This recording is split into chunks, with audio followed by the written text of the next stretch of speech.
Salam dəyərli müəllimlər, hər vaxtınız xeyir olsun. Biz bugün 2025-ci ildə müsahibə mərhələsində verilən suallara baxırıq. Hansı ki, desəz ki, müəllim, necə dəqiqliyi bu suallar sizin əlinizdədir? Necə dəqiqliyi bilirsiniz ki, 2025-ci ildə hansı suallar verilib müəllimlərə? Mən özüm şəxsən 2025-ci ildə müsahibə mərhələsində iştirak etdiyim üçün bir çox qruplarda var idim və həmin qruplarda müəllimlər imtahandan çıxdıqca, yəni müsahibə mərhələsindən çıxdıqca hər biri onlara verilən sualları qeyd edirdi qrupda və biz də artıq bilirdik ki, növbəti gün tutaq ki, 22-si bu sual verilib, 23-də biz gedəcəyik, mən gedəcəm və bilirdim ki, artıq 22-si hansı suallar verilib. Həmin suallar ətrafında artıq düşünürdüm, araşdırırdım. Bəzən yəni həmin qrupda müəllimlər öz verdikləri cavabları belə qeyd edirdilər. Məsələn, bu gün mən çıxmışam imtahandan, mən də orada qeyd edirdim ki, bu gün mənə hansı suallar verilib, artıq növbəti gün müəllim hazırlaşırdı. Yəni bu formatda bir-birimizə dəstək məqsədi ilə orada bizə düşən sualları paylaşırdıq. İndi isə gəlin həmin sualların bir qisminə baxaq. Bu suallar biraz çoxdur. 80 ədəd sualdır. Mən indi bugün çatdırdığım qədərilə sizə bu sualları izah edəcəm. Baxırıq birinci suala. Birinci sualda bizə soruşulur ki, bir də bəzi suallar var ki, bir neçə dəfə təkrar olunub və həmin sualların qarşısında neçə dəfə təkrar olunduğunu qeyd etmişəm. Birinci sualda bizə deyir ki, amnistisiya nədir? Amnistisiya, bu hamımızın eşitdiyi, yəni aktual bir sözdür. Yəni biz dövlət tərəfindən müəyyən qrup şəxslərə humanist hüquqi tədbirdir. Yəni biz burada deyirik ki, hansı ki, məsələn, deyirlər ki, filan kəs amnistisiya düşdü. Yəni, ya cəza müddəti azaldılır, ya bir dəfəlik cəzadan azad edilir, həbsdən buraxılır. Yəni, amnistisiya budur. İkinci sualda bizə deyir ki, müəllim şagirdlə dost olmalıdırmı? Bax, bu sual maraqlı sualdır və dəfələrlə bu sual artıq üzərində biz işləmişik. Qruplarımızda da işləmişik, sertifikasiya müsahibəsində də, MİQin müsahibəsində də paylaşmışıq. Məndən əlavə də digər təlimçilər də bunu paylaşıb. Yəqin ki, qarşınıza çıxıb və keçən ildə verilmişdi. Amma yadda saxlayın ki, müəllimlə şagird heç vaxt dost ola bilməz. Düzdür, onlar səmimi şəkildə davrana bilərlər. Müəllim şagirdə hörmət etməlidir, şagird müəllimə hörmət etməlidir. Qarşılıqlı hörmət olmalıdır əlbəttə ki, bir-birlərini çox istəyə də bilərlər, amma ki, qəti şəkildə müəllim və şagirdin dostluğu olmaz. Çünki məsələn bir müəllim vardı. Mən deyirdim, müəllim, mən şagirdlərimlə dostam və mən ona belə bir sual verdim ki, yaxşı, sən dostsansa, sən heç şagirdlərinə ailə problemlərinin haqqında və ya da ailəndə baş verən hadisələri danışırsanmı? Dedi, xeyr. Yəni biz ona görə də bu sualımızın da cavabı xeyirdirsə, deməli müəllimlə şagird heç zaman dost ola bilməz. Üçüncü sualda bizə deyir ki, Covid virusuna niyə biz pandemiya deyirik və qarşısına info yazmışam. Nə üçün info yazmışam? Çünki bu informatika fənninə verilən suallardır. Bu 3 sual informatika fənninə verilmişdi. Covid virusu biz niyə pandemiya deyirik? Ümumiyyətlə pandemiya nədir? Pandemiya dünya üzrə geniş yayılmış epidemiya, yəni xəstəlikdir. Və Covid-19 virusu da təkcə Azərbaycanda yox, dünyanın bir çox ölkəsində, böyük bir hissəsində yayıldığı üçün biz Covid-19 virusuna pandemiya deyirdik. Verbal alətlər hansıdır? Bu suala müəllimimiz deyir, mən cavab vermişdim ki, verbal alətlərimiz Google falandır, Google, Wikipedia, bunlara səhv etməmsə o cavab vermişdi. Amma verbal alətlərimiz bizim hansılardır? Yəni məlumatı sözlər vasitəsilə çatdırmamızdır. Şifahi nitqimizlə, yazılı nitqimizlə, suallar vasitəsilə, dialoq və söhbətlərlə, mətnlərlə, mühazirə və izahlarla fikirlərimizi bildirməyimizdir. 5-ci sualda isə bizə deyir ki, şahmat şagirdlərdə hansı bacarıqları formalaşdırır?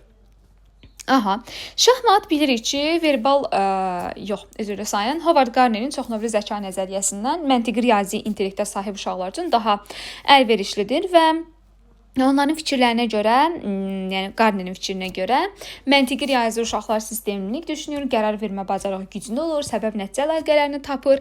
Eyni zamanda onu da bura bağlayırıq və deyək ki, şahmat şagirdlərdə məntiqi, strateji düşünmə, diqqət, problem həll etmə, proqnozlaşdırma, qərar vermə, səbr və özə nəzarət bacarıqlarını inkişaf etdirir. Eyni zamanda qaydalara əməl etmək, rəqibə hörmət etmək kimi bacarıqları şagirdlərdə formalaşdırır. 5-ci suala çatmışkən yanaşı bir məqamı bildirim sizə.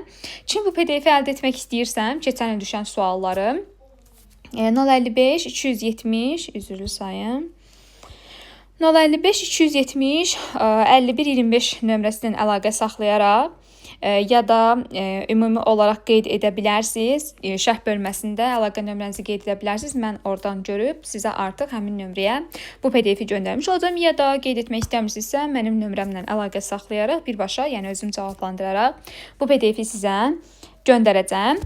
Bir də digər bir məqamı diqqətinizə çatdırım ki, müəllimlər, baxın, bəzi müəllimlərə suallar verilib 18 dənə. Bəzi müəllimlərə suallar verilib, deməli 5 dənə, bəzilərini 4 dənə, mənim özümə 2 dənə. Bu nədən asılıdır? Bəzi müəllimlərə 14 dənədir, deyirdi ki, hələ gerisi də var, sadəcə mənim yadımda qalmayıb. Deməli, bunun əsas məsələ nədir? Niyə görə birinə 14, 15, 18, 20 sual verildi halda digərinə 2 dənə, 4 dənə, 5 dənə sual verilir? Bu bizim özümüzü təqdim etməyimizdən asılıdır, dəyərli müəllimlər. Yəni biz nə qədər özümüzü yaxşı təqdim etməyi bacarsaq, bizə sual o qədər az veriləcək. Yəni siz qazandığınız uğurları, nailiyyətlərinizi, qazandığınız sertifikatları, şagirdlərinizin əldə etdiyi uğurlar, yəni əvvəllər işləmisinizsə, bunların hər biri haqqında məlumat ötürə bilərsiniz. Yəni bunu əgər desəz, hər hansısa bir aktivliyinizi, məsələn, mən özüm Tələbə Gənclər Təşkilatının qrup rəhbəri olmuşam. Daha sonra məqalə yazmışam, tezislər yazmışam. Bu universitetin kitabxanasında çap olunub. Ona görə də məsələn mən bunların hər birini orada məktəb üzrə, məktəb daxili olimpiyadanın qalibi olmuşam. Rəsm müsabiqəsində iştirak edərək rayon üzrə yer tutmuşam. Yəni bunların hamısını dedikdən sonra artıq mənim üçün çox asan oldu. Mənə cəmi 2 dənə sual verdilər. O suallarda ən son 81-82-ci suallarda qeyd etmişəm, şəxsən mənim özümə verilən sualları. Amma məsələn bəzi müəllimlər özünü təqdim etməyi bacarmır. Özü haqqında düşünə-düşünə danışır. Kimi ifadələrdən işlədir. Ona görə də onlar üçün biraz çətin olur. Və biz diqqətli oluruq ki, özümüzü düzgün təqdim etməyi, sərbəst təqdim etməyi, özümüzə əmin şəkildə danışmağı bacarmalıyıq. Belə. Sonra birdən bir məqam, bunu da unutmadan deyim ki, müəllimlər, məcbur deyil ki, mənim burada yazdığım cavabları əzbər şəkildə yadda saxlayasınız. Yəni bunu əzbərləməyə ehtiyacınız yoxdur. Bu cümlələri özünüz küçələşdirib, öz yadınızda qalan tərzdə öyrənə bilərsiniz. Məsələn, mən özüm heç vaxt əzbərləmə qabiliyyətim olmadığı üçün mən əzbərləyə bilmirdim. Məsələn, mən dünya görüşünə çox çətinlik çəkirdim. Çünki əzbərləmə qabiliyyətim sıfırdır. Yəni ona görə də özümü küçələşdirirdim, cümlələri biraz dəyişirdim, özüm başa düşdüyüm tərzdə salırdım, daha sonra öyrənirdim. Siz də eləyə bilərsiniz. Yəni məcbur deyilsiniz mən burada yazdıqlarımı olduğu kimi öyrənəsiniz. 6-cı sual. Sevimli şagird kimdir? Burada müəllim deməməlidir ki, mən yaxşı oxuyan, hər zaman qaydalara əməl edən, məsuliyyətli olmaz. Sevimli şagird kimdir? Yəni biz deyirik ki, bütün şagirdlər bizim gözümüzdə eyni olmalıdır. Yəni bizim üçün eyni dərəcədə onlar hər biri dəyərlidirlər və hər bir şagirdin fərqli xarakteri var, bacarığı var, fərdi ehtiyacı var.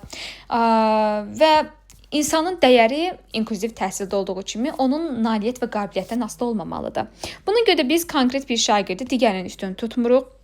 Və bizim məqsədimiz hər bir şagirdin potensialını ortaya qoymaqdır. 7-ci sual ən çox verilən sualdır. Ən çox verilən sualdır ki, tənqidi düşüncə nədir və şagirdlərdə necə formalaşdırılır? Bəzi müəllimlərə verib tənqidi təfəkkür nədir? Bəzi müəllimlərə verib tənqidi təfəkkürü şagirdlərdə necə formalaşdırırsınız? Eyni anlayışa, mənaya gəlib çıxır. Tənqidi düşüncə şagirdin məlumatı təhlil etməsidir, sual verməsidir, sübutları qiymətləndirməsidir, fikirlərini əsaslandırmasıdır, debatlarda iştirak etməsidir, müqayisələrdə iştirak etməsidir, problemli situasiyalardan çıxış yolu tapmasıdır. Bunlar hər biri tənqidi düşüncəyə aiddir. Və şagirdlərdə formalaşdırılması da debata cəlb etmək, müqayisəyə cəlb etmək, müxtəlif həll yollarını axtarışı, problem verib problemdən çıxış yolunu axtarmasını təşkil etmək. Bunlar hər biri şagirdlərdə formalaşdırılmalı olan bacarıqlardır. Yəni tənqidi düşüncə dedik ki, çox verilən suallardandır. Ona görə bu sual üzərində diqqətli olun və biraz işləyin. Növbəti çox verilən suallarımızdan biri 8-ci sualımızdır. Burada qarşısını qeyd etməyi unutmuşam. Neçə nəfərə verilib? Summativ və formativ qiymətləndirmə. Bu da hardasa 5 nəfərə verilən sualımızdır. Bəzilərinə verilib formativ qiymətləndirmə nədir, summativ qiymətləndirmə nədir? Bəzilərinə ikisini bir yerdə soruşublar. Bəzilərinə formativlə summativin fərqini soruşublar. Diaqnostika ilə bağlı keçənən çox az sual, hətta düşməmişdi demək olar ki, yəni mən heç rastlaşmadım, qarşılaşmadım o suallarda. Yəni onların hər birini saxlamışdım ki, bunu sizin üçün çəkəcəm o videoları. Hər biri, yəni kim istəsə yazar mənə, cavabsız da, yəni ulduzlayıb saxlamışam həmin mesajları. Elə o formada, yəni özünüz cavab tapmaq istəyirsinizsə həmin suallara, sualları belə də göndərə bilərəm sizə mesaj şəklində. Summativ və formativ qiymətləndirmənin fərqi nədir? Yəni ümumiyyətlə nədir? Formativ qiymətləndirmə təlim prosesində, yəni gündəlik olaraq şagirdin inkişafını izləməkdir, onlara əks əlaqə qurmaqdır. Summativ qiymətləndirmə isə artıq ilin sonunda, daha doğrusu üzr istəyirəm, bölmənin sonunda təlim nəticələrini, yəni şagird görək ki, bu hansı nailiyyəti əldə edib, bölmənin sonunda nələrə yiyələnib. Yəni formativ qiymətləndirmə deyirik ki, şagird daha çox necə inkişaf etdirir, summativ qiymətləndirmə isə şagird nə əldə edib sualına cavab verir. Növbəti sualımız təlim nəticəsi nədir? Bu da 2 nəfər müəllimə verilən sualdır. Dərsin məqsədidir təlim nəticəsi. Alt standarta uyğun çıxarılır, spesifikdir və hər dərsin özünün ayrı təlim nəticəsi olmalıdır. Yəni biz bugünkü təlim nəticəmizi sabaha yaza bilmərik. Bir dərs üçün maksimum 2-3 təlim nəticəsi yazırıq. Çünki 2-3 təlim nəticəsindən artığını biz 45 dəqiqə ərzində reallaşdıra bilmirik. Yəni o məqsədə çatmaq biraz çətin olur. Hansı ki, biz deyirik ki, təlim nəticəsi ən başda duran məqamlardan biridir. Öyrənmə fəaliyyəti, qiymətləndirmə meyarı hər biri təlim nəticəsindən asılıdır. Növbəti 10-cu suala baxın. Bu sualda 3 nəfər müəllimə verilmişdi. Səhv etmirəmsə bununla bağlı 3 sualımız var. Qarabağda böyük qayıdışla bağlı suallar. Böyük qayıdış hara olmuşdu? Hansı yerdən hardan başlamışdı və təhsil sahəsində hansı işlər görülüb? Bizim sualımız indi təhsil sahəsində görülən işlərdir. Böyük qayıdış çərçivəsində Qarabağda təhsil sahəsində geniş miqyaslı işlər görülüb. Yeni məktəblər tikilib, mövcud təhsil sistemləri bərpa olunub, təmir olunub. Laboratoriyalar tikilib, STEM otaqları, kitabxana, idman, akt zalları və deyirik ki, eyni zamanda Xankəndidə Qarabağ Universiteti fəaliyyətə başlayıb və müasir ixtisaslar üzrə kadr hazırlığı həyata keçirilir. Bu bütün cümlələri əzbər şəkildə yadda saxlamağımıza ehtiyacımız yoxdur. 11-ci sual bir müəllimə belə verilmişdi ki, təhsil haqqında hansı qanunlar var? Təhsil haqqında ümumi qanun var, ümumi təhsil haqqında qanunumuz var, məktəbə qədər təhsil haqqında. Bundan başqa elm haqqında, peşə təhsili haqqında müxtəlif aktlarımız mövcuddur. 12-ci sualda bizə deyir ki, internet nədir? İnternet dünyada, yəni bütün dünyada kompüter və digər elektron cihazların bir-biri ilə əlaqəsini təmin edən qlobal şəbəkədir. Yəni internet vasitəsilə məlumatları biz əldə edirik, ünsiyyət qururuq, onlayn təhsil ala bilirik, elektron xidmətlərdən istifadə edirik, rəqəmsal resurslardan, platformalardan, Canva, ChatGPT, daha sonra Google Classroom, Kahoot bu kimi proqramlardan istifadə etməyi bacarırıq. 13-cü sualda isə epidemiya və pandemiyanın fərqi nədir? Pandemiyanı bayaq dedik ki, ölkə xaricində, dünyada, ölkələr arasında hər hansı bir virusun yayılmasıdır. Epidemiologiya isə müəyyən bir ərazidir. Tutaq ki, Azərbaycan ərazisində hansısa bir virusun yayılmasıdır. Uzaq olsun bu arada. Belə. 14-cü sualda bizə deyir ki, Zəngəzur dəhlizi haqqında nə bilirsiniz? Bu da 2 müəllimə verilən sualdır. Birində demiş ki, Zəngəzur dəhlizi haqqında nə bilirsiniz? Bir də demiş ki, Zəngəzur dəhlizi haqqında danışım. Bunun cavabı uzundur. İndi hamısını oxuyuram sizin üçün. Zəngəzur dəhlizi Azərbaycanın əsas hissəsinin Naxçıvanla birləşdirilməsini nəzərdə tutan mühüm nəqliyyat kommunikasiya layihəsidir. Dəhlizin Azərbaycanın qərb rayonlarına keçərək Naxçıvanla nəqliyyat əlaqəsinin yaradılmasına imkan verməsi planlaşdırılır. Bu layihə regionda nəqliyyat və ticarət əlaqələrinin inkişafına, iqtisadi əməkdaşlığın genişlənməsinə və şərq-qərb nəqliyyat marşrutlarının şaxələndirilməsinə töhfə verə bilər. Layihənin siyasi və hüquqi məsələləri isə Azərbaycan, Ermənistan və digər regional tərəflər arasında müzakirə olunan mövzulardandır. Və siz bu suala desəz ki, müəllim, bu qədər cümlə heç mənim deyim. Şəxsən nə deyim? Yəni mən bunun hər birini sizin üçün dəqiq araşdıraraq hazırlamışam. Amma məsələn elə cümlə var ki, mənim dəqiq şəkildə yadımda qalmır. Siz də yadda saxlamaq məcburiyyətində deyilsiniz. Qısa şəkildə belə cavab verə bilərsiniz ki, Zəngəzur dəhlizi Naxçıvanın, yəni Azərbaycan əsas hissəsi Naxçıvanla birləşdirilməsini nəzərdə tutan nəqliyyat kommunikasiya layihəsidir. 15-ci sual hiperaktiv şagirdə dərsə necə cəlb edərsiniz? Mən müsahibə qruplarında bu sualı dəfələrlə müəllimlərə vermişəm. Yəni bu da keçən ildə verilmişdi bu sual. Hiperaktiv davranış göstərən şagird, yəni aktiv şagird, bədən kinestetik intellektə, kinestetik intellektə sahib uşaqdır da bu. Bu şagirdi dərsə cəlb etmək üçün ilk növbədə onun fərdi xüsusiyyətlərini nəzərə almaq lazımdır. Onu ancaq oturub mühazirə tipli dinləsin yox. Yəni biz dərsi qısa, maraqlı və müxtəlif fəaliyyətlərə bölməliyik. Şagirdə kiçik məsuliyyətlər veririk, lövhədə işləmək, məsələn, quizləri paylamaq, liderlik etmək, qrup fəaliyyətinə, hərəkətli oyunlar, rollu oyunlar vermək, interaktiv tapşırıqlar vermək, əyani vasitələrdən istifadə etmək. Bunların hər biri hiperaktiv şagirdi dərsə cəlb etmək üçün istifadə olunan üsullardandır. 16-cı sualda Əjdər Ağayev kimdir sual verilmişdi. Bu Təhsil Şurasının keçmiş sədri olub. Ana dili abidəsi hansı rayonda yerləşir? Xaçmaz rayonunda. Yadda saxlayın bu sualı da. Bu sual çünki 2024-də də verilmişdi. Əjdər Ağayev də 2024-də də verilmişdi. Çünki biz 2025-də öyrənmişdik ki, bu suallar keçən il verilib. 18-ci sualda bizə deyir ki, 2-ci Qarabağ müharibəsi haqqında nə bilirsiniz? Bilirsiniz ki, 2-ci Qarabağ müharibəsi haqqında çox suallar verilir. Və bir də yadda saxlayın. Sizə desə ki, Azərbaycanın hansı torpaqlar işğal altındadır və yaxud da hansı torpaqlar işğal olunub? Azərbaycanın, bax, olunub. Bu suala deyir ki, Azərbaycanın işğal olunmuş torpağı yoxdur. Yəni orada başlamayın saymağa. Da yəni, nə bilim, Şuşa və yaxud da Xankəndi, Ağdam. Yəni bu kimi başlamayın saymağa. Yəni ki, hə bunlar işğal olunub. Çünki işğal olunmuş ərazimiz yoxdur bizim. Yəni bu sualın cavabı budur. Çünki o rayonları sayan müəllimi artıq müsahibə mərhələsindən kəsmişlər. Çünki işğal olunmuş ərazimiz yoxdur. Belə cavab verəcəksiniz orada. Bəs yaş desək ki, vaxtı ilə hansı torpağımız işğal olunub, azad olunub daha sonra, onları saya bilərsiniz. Amma işğal olunmuş torpaqlarımız hansılardır? Buna yoxdur deyəcəksiniz. 2-ci Qarabağ müharibəsi haqqında deyək ki, 2-ci Qarabağ müharibəsi 2020-ci ilin sentyabrın 27-sində başlayıb, 44 gün davam edib. 10 noyabr 2020-ci il tarixində Azərbaycan, Ermənistan və Rusiya arasında üç tərəfli bəyanat imzalanıb. Müharibə nəticəsində Azərbaycan bir sıra ərazilərə, o cümlədən Şuşa nəzarətinə qayıdıb. Şuşa Azərbaycanın nəzarətinə qayıdıb. Bu hadisə Azərbaycanın ərazi bütövlüyünün bərpası istiqamətində aparılıb.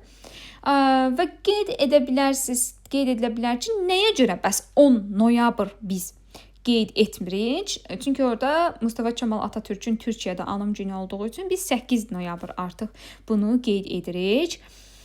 Belə, bir də ki, Rusiya sülh məramları 5 il müddətində Azərbaycana yerləşdirilmişdi. Bunu da orada qeyd edə bilərsiniz. Yəni, əlavə fikir kimi. Onların onsuz da biz hamısını öyrənirik dərsdə. Burada sizin üçün fikir olsun deyə dedim. Dərslərimizə qoşulmayan müəllimlər üçün. Qoşulmaq istəsəniz 055 270 51 25 nömrəsinə yaza bilərsiniz. 19-cu sualda bizə deyir ki, bəstəkarlardan kimləri tanıyırsınız? 2 nəfər müəllimə verilmişdi bu sual. Azərbaycan bəstəkarlarından Üzeyir Hacıbəyli, Qara Qarayev, Fikrət Əmirov, Arif Məlikov, Vasif Adıgözəlov və Niyazi kimi bəstəkarları tanıyıram. Üzeyir Hacıbəyli Azərbaycan professional musiqisinin və musiqi bəstəkarlıq məktəbinin banisi hesab olunur. Bülbülün ev muzeyi də 2 nəfər müəllimə verilən suallardan idi. Bülbülün ev muzeyi harda yerləşir və əhəmiyyəti nədir? Bülbülün ev muzeyi Şuşada yerləşir. Bülbül burada anadan olub və uşaqlıq illərini keçirib. Ev 1982-ci ildə muzeyə çevrilib. Şuşanın işğalı zamanı muzey dağıdılıb. Şəhər azad edildikdən sonra isə bərpa olunub. Bu muzey Bülbülün həyatını, uşaqlıq illərini və Azərbaycanın musiqi mədəniyyətindəki irsini yaratmaq baxımından, yaşatmaq baxımından böyük əhəmiyyət daşıyır. 21-ci sualda deyir ki, qrup işi. Qrup işində hər bir şagird fərdi qiymətləndirilirmi? Bu da 2 nəfər şagirddə, 2 nəfər müəllimə verilən sual idi. Bir də orada qeyd edib şagird, uşaq deməyəcəksiniz, şagird deyəcəksiniz. Bir də mənim fikrimcə, mən belə hesab edirəm ki, bu kimi sözlərdən az istifadə edin. Qrup işi zamanı həm qrupun ümumi fəaliyyəti, həm də hər bir şagirdin fərdi iştirakı nəzərə alınır. Çünki qrup daxilində bütün şagirdlərin fəaliyyət səviyyəsi eyni deyil. Ona görə də biz müəllim müşahidə aparmalıdır, meyar və rubriklərdən istifadə edərək fərdi töhfəni də qiymətləndirə bilər. Daha sonra 22-ci sualda xüsusi qayğıya ehtiyacı olan şagirdə necə yanaşarsınız? Bu da 2 nəfər müəllimə verilmiş suallardan biri idi.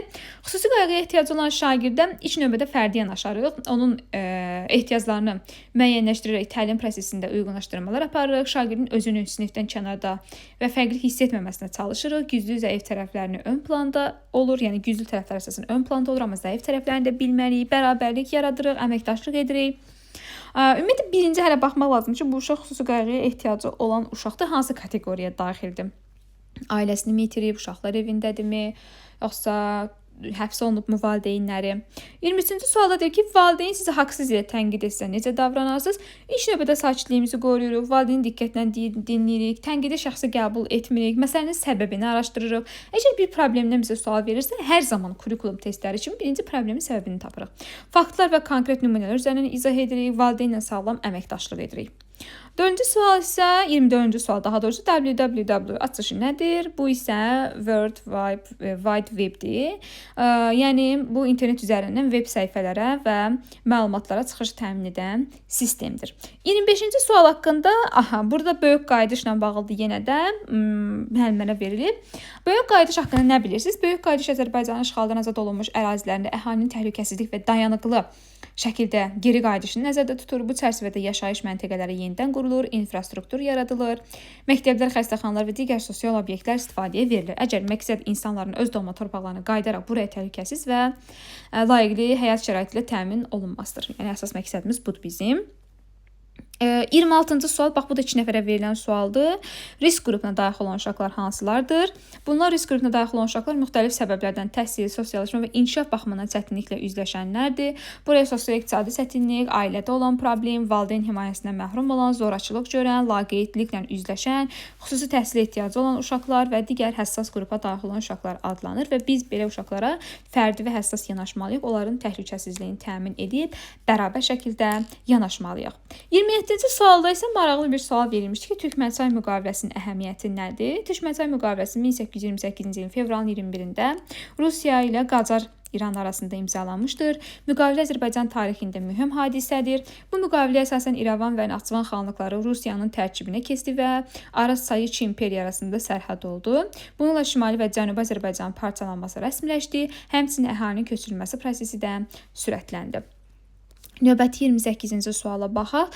Tovuz döyüşlərinin əhəmiyyəti nədir? Tovuz döyüşləri 2020-ci il 12-14 iyul tarixində Azərbaycan-Ermənistan dövlət sərhədlərinin Tovuz istiqamətində baş verməsidir. Döyüşlərin əsas əhəmiyyəti Azərbaycanın strateji mövqelərini və dövlət sərhədlərinin qoruması, hərbiçilərimizin yüksək peşəkarlıq və fədakarlıq göstərməsi idi. Tovuz hadisələri həmçinin cəmiyyətdə milli həmrəyliyi gücləndirmişdi və Vətən müharibəsindən əvvəl mühüm hərbi siyasi hadisələrdən biri olmuşdu. Yəni əvvəlcə Tovuz oldu, sonra da 44 günlük müharibəmiz başlamışdı.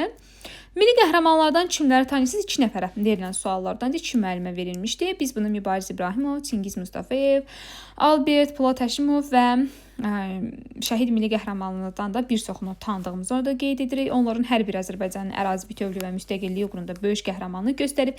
Siz araşdırıb daha çox milli qəhrəman haqqında məlumat verə bilərsiniz. Sadəcə mən olduqca qısa və daha vacib məqamları qeyd etmişəm sizin üçün.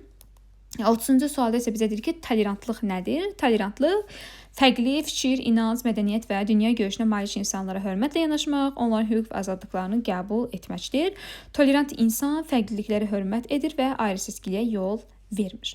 Belə müəllimlər, 30 sualın bugün biz izahına baxdıq.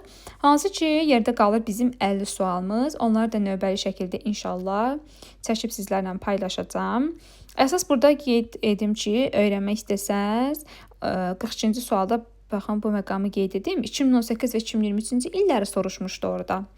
Amma bir də 4-5 müəllimə bu il nə ilidir sualı verilmişdi. 2025-ci illə bağlı. 2025-ci il Konstitusiya və suverenlik ili idi. Bu il isə sizdən artıq bu ilin, yəni 2026-cı ilin nə olduğunu soruşacaqlar. Bu da şəhərsalma və memarlıq ilidir. Bu illəri də yadda saxlamağınız daha önəmlidir. Belə müəllimlər, bu günlük bu qədər. İnşallah növbəti günlərdə görüşmək ümidi ilə.